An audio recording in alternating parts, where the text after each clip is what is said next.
Shout out to 3 Cone for this video. It's a video called Why Team USA Was Doomed to Fail. Let's go ahead and watch it, man. Yo, what's going on, y'all? It's Cone back here again today with another video, and today I want to talk for a bit about the FIBA World Cup and more specifically, what's going on with Team USA. If you haven't realized, right now the Basketball World Cup is going on, and it's been a lot of fun. International hoops is a great time. I've enjoyed the presentation of it too, with like the referees being mic'd up during instant replays, the coaches being mic'd up during timeouts, not a lot of commercials. The presentation, to be honest, is way better than a lot of the NBA games. Also, personally, I ain't gonna lie, it has been dope as fuck that Manila, specifically the Philippines, has been the home for basketball for like a couple weeks. It's been dope for me, I ain't gonna lie. That's just a little side note that I've watched, and the hoops in general are really fun. Some of the rule changes are interesting. There's great international players that I really don't know much about because I don't watch a lot of EuroLeague. I do want to get into it more, and of course a lot of the other leagues out there as well. You're seeing some NBA stars continue to make their names known on the international stage, and at the center point of it all is Team USA as usual. Team USA is almost always the favorite going into these international competitions, and this year that was again the case. They've got a pretty good roster full of all-star, fringe all-star guys that felt like they would probably go ahead and make a run for the title. The specific guys on the team are Paolo Banchero, Mikal Bridges, Jalen Brunson, Anthony Edwards, Tyrese Halliburton, Josh Hart, Brandon Ingram, Jaren Jackson Jr., Cam Johnson, Walker Kessler, Bobby Portis, and I heard Steve Kerr was trying to play small ball way too much though. I'm not gonna lie. I need to look back at those starting lineups, but I don't know. Like the whole small ball conversation is interesting. Because even when you do all-time drafts, like the effectiveness of small ball lineups, in my opinion, really only exists because of the current state of basketball, like as it is right now. But I feel like in literally any, specifically NBA basketball, but I feel like in literally any other arena, like having big men, like really good big men, is still an extremely valuable thing. And we're also seeing it with the NBA right now with Joel Embiid, Giannis, and Jokic. But like even in like if you do an all-time draft, bro, and like even those like all-time little activities people have, like build your perfect starting lineup. Yo, bro, I ain't gonna lie, if you're running KD at the 4, it sounds good because small ball. But bro, if I run a lineup of Shaq and Tim Duncan out there, or like Hakeem and I don't know, Wilt, bro, like you're getting baked. You know what I'm saying? You're getting demolished. Austin Reeves. They're also coached by Steve Kerr, who has won 4 rings with the Golden State Warriors, so he's got a lot of experience. It probably felt like USA was bound to go ahead and win it all like they were favored to do. And in a lot of the group play games, they did look like a dominant force, winning a lot of matchups by 30, 40, getting big-time performances from like Anthony Edwards in particular, who continues to make himself known as a star. You got some great play from Paolo Banchero, a rookie last season coming in and already trying to make an impact for Team USA, as well as a number of other players on the roster. It was a good time. It was fun to watch this Team USA team operate until yesterday against Team Germany. This was the semifinal game. The winner, of course. I also think international basketball, my bad for keeping on pausing, but I also think international basketball is so interesting because a lot of these players that we think are really good, and I'm not even saying that they're not really good, a lot of them really operate the best when they are the #1 option or a very big focal point of the offense. It's interesting to see how players play when they're the 5th or 6th option on a team, or even the 3rd or 4th option on a team. You know what I'm saying?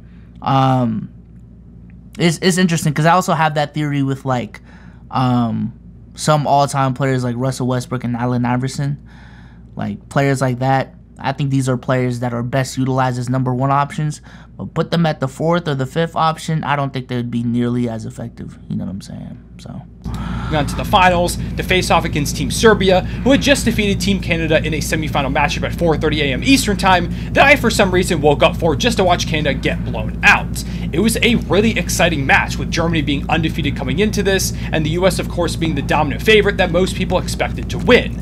However, Germany overcame being a 10-point underdog and knocked off the USA, winning by 2 points, 115 to 113. A really high-scoring game that saw Germany expose a lot of the flaws that this Team USA roster showed all throughout the tournament. Shout out to Daniel Tice too, man. Former Celtic. Fans, everybody are looking for someone to blame. Why did Team USA lose? How could they? What happened that caused them to fail at this point in the tournament and not even make it to the finals? So in this video, I want to talk a little bit about what went wrong, a little bit just about international hoops in general, and what Team USA needs to do going forward to try and make sure this doesn't happen again. Now, let's start, of course, with this game against Germany, the one that they ultimately lost. Offensively, they were amazing. Anthony Edwards had 23 points, leading the way for Team USA, which he did pretty much the entire tournament. Austin Reeves had a really efficient 21 points. Mikal Bridges shot 6 of 7 from the field for 17. Brunson had 15. Really, the whole team played well offensively.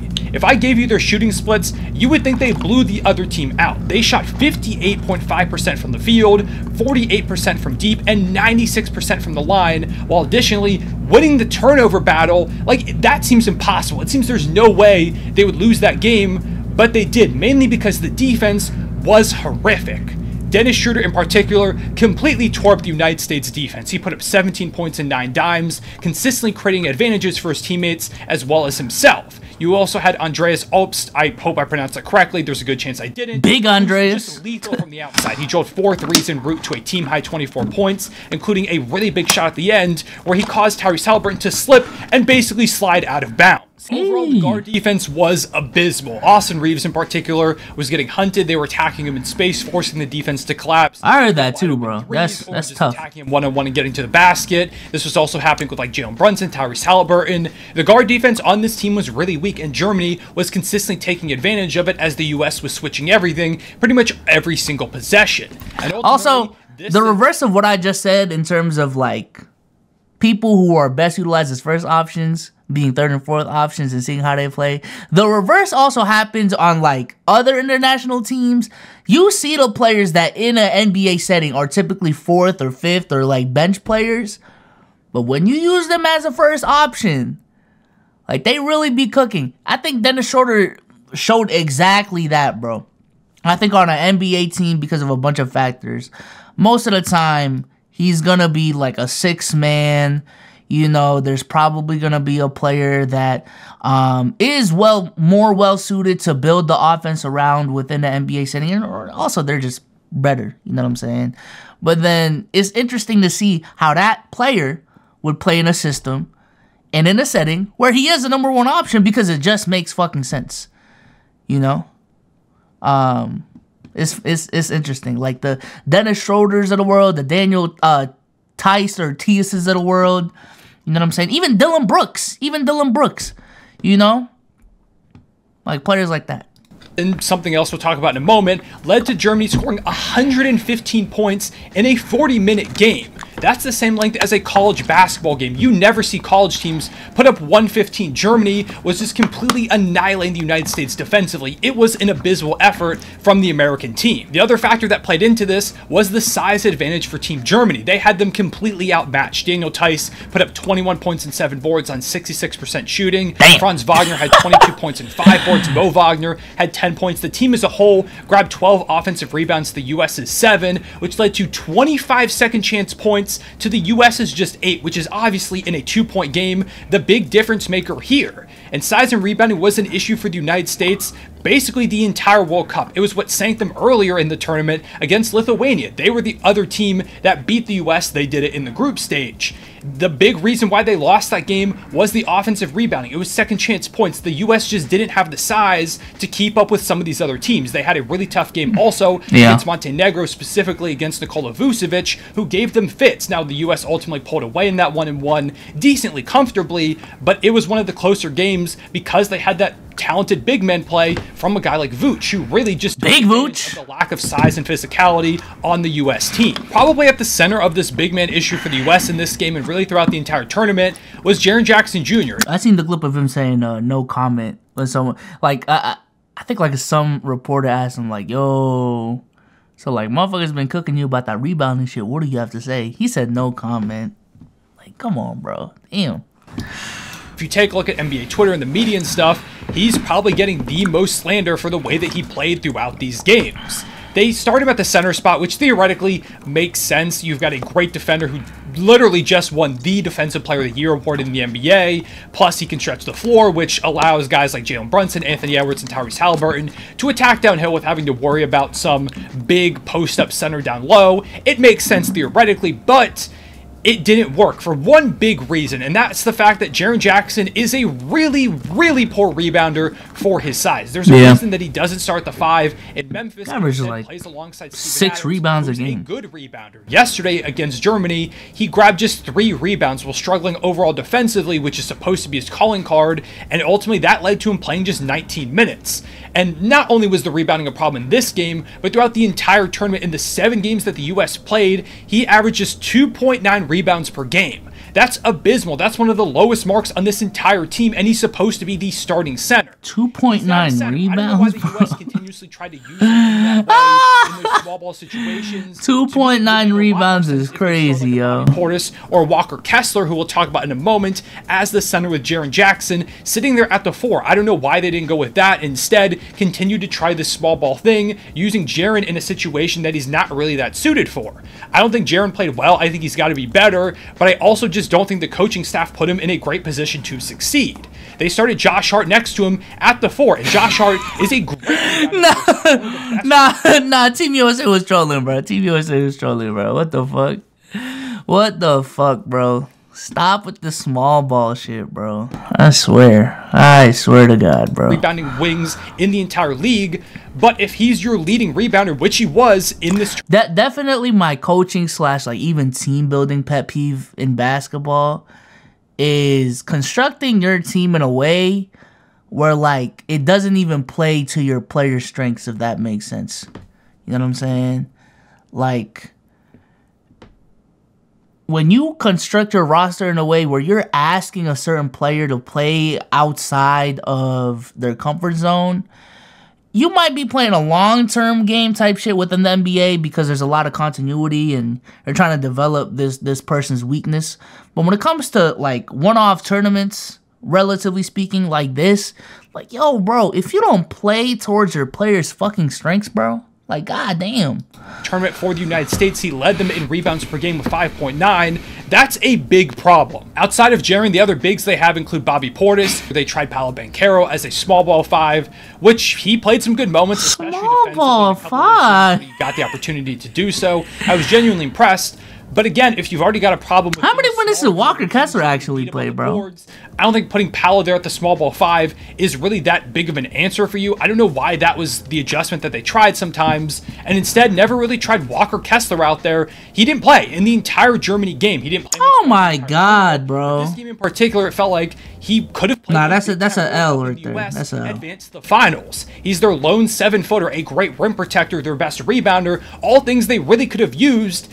I don't know why he never checked into the game. It was an extremely confusing decision from the coaching staff and specifically head coach Steve Kerr. He just kept trying to run this small ball that wasn't working. To me, it feels like he way overthought this rotation, thought he had things figured out, and it ultimately crumbled. Small ball doesn't even make a ton of sense in international play because there's no defensive 3 in the key, so bigs can just camp out down low, making things a lot different than the way it is in the NBA where small ball is a lot more effective.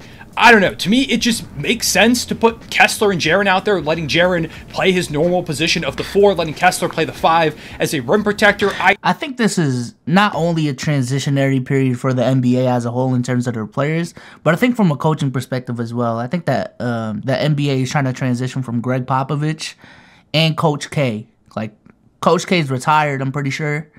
And Greg Popovich, I ain't gonna lie, I deadass thought he was gonna retire. But I think Victor Wembanyama made him, reconsider a couple things. Yeah, man. It's going to be interesting these next couple of years, watching how the NBA unfolds and how the game actually develops. Because I really do think these next couple of years is like the tail end of like the last generation of basketball. And the NBA is going to be forced to not only, market newer players, but just accept them as well. You know what I'm saying? So, I don't know, maybe he knows something that I don't, but to me it just would have made sense. Between abysmal defense, a lack of rebounding size, overall physicality, and weird coaching decisions, there's a number of reasons why the US failed, falling to Germany in the semifinals. But one reason that I think not enough people are talking about is the fact that this Germany team is just really good. They've got great NBA talent between Dennis Schroeder, who has been amazing in international play for years, great play from Franz Wagner, who, like I said in a few videos, is a rising star in the NBA, his brother Mo Wagner, Daniel Tice, being physical down low and on the boards. Like, this team is good. They've also got a number of players that aren't in the NBA, but are incredibly talented in their own right, and this is a team that most of the guys on here have played together for a while playing for Germany. International play in general is just better than ever. The world is catching up to the US incredibly fast. We just talked about Germany. We talked about Team Canada, who's about to play the US in the third. I forgot Kelly was on that team. Right now, they Shout out to Kelly, man. RJ Barrett, Luke Wins-Dort, Nikhil Alexander-Walker, Dylan Brooks, Kelly Olynyk, Dwight Powell, amongst others. Not to mention the Olympics, they might have Jamal Murray at that point, Andrew Wiggins, Brandon Clark, maybe Shaedon Sharp, Andrew Nembhard, Benedict Mathurin. Like, there's so much. Whoa. Hold on. Hey, I didn't know Canada got it like that, bro. What the fuck? Nah, that's a crazy squad right there, bro. What? NBA talent there, and that's just all off the top of my head. There's also Team Serbia, who's about to play in the finals against Germany, and they don't even have their full team out there. They've got NBA talents right now like Bogdan Bogdanovic, Nikola Jovic. I didn't know fucking Canada got that much talent, bro. What?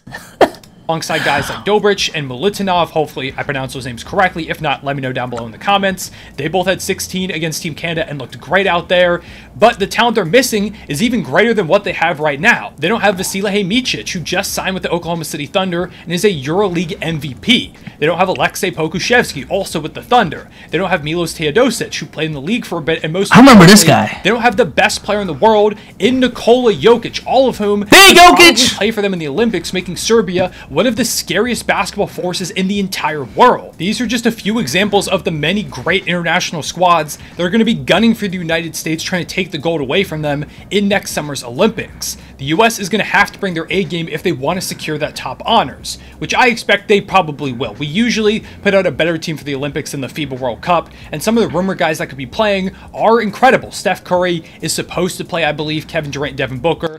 Chat, this is definitely a long shot, but what if, like, hypothetically, the NBA just fell off and, like, international play really became the main focal point and the center of, like, the best players in the world? That would be fucking crazy. I ain't gonna lie. And it'd low-key kind of be lit. Low-key. And at that point, Noah allows to be vindicated like crazy. I ain't gonna lie. If that shit happened, bro, that would be so funny, bro. Will likely be back there again. LeBron is even hinting at playing, amongst others. I wouldn't be surprised if Anthony Edwards returns. Maybe some guys from this year's team alongside, and like maybe they actually let Jaren Jackson Jr. play the 4, which could be a big boost. I just expect the US team to be really, really good, especially coming off this loss. If the United States has a group that looks anything like that, they should bring Pop back, win the Olympics. But it's not guaranteed. International hoops have never been better than they are now. The world has never had more basketball parity, and that's great for the sport. I don't want to see the United States win by like 40-50 every game. I want to see these teams put up amazing fights and maybe even take down the United States. As much as I did want to see them win this World Cup, it's super fun to watch Germany and Serbia face off in this finals. I think it's going to be a great game. I've loved watching both those teams up to this point, and I do think that Team Canada versus Team USA 3rd, 4th place match is going to be a lot of fun. So those are my thoughts on Team USA and the FIBA World Cup in general. Again, like I said, hey man, shout out to 3Cone for the video. It was a great fucking video. As a person that really needs some catching up to do with all this Olympic and FIBA talk, bro, it was a great fucking video. Shout out to 3Cone. Listen, man, I really want the Philippines to be competitive on the world stage, bro. Cause I'm not gonna lie, and I really hope like this tournament showed it. Filipinos love basketball, bro. We fucking love basketball. It's our national sport, which is kind of crazy for a sport that's only been around for 80 years to become, you know, a country's national sport, in my opinion, is kind of crazy, specifically with the fact that it didn't originate there. But the only thing is, and ironically, is same Team USA has the same fucking issue. Size is a really big issue for us. And it's not even like in terms of players not playing, like genetically speaking, Filipinos are just short. you know? So, I don't know. But shout out to 3Cone for the video.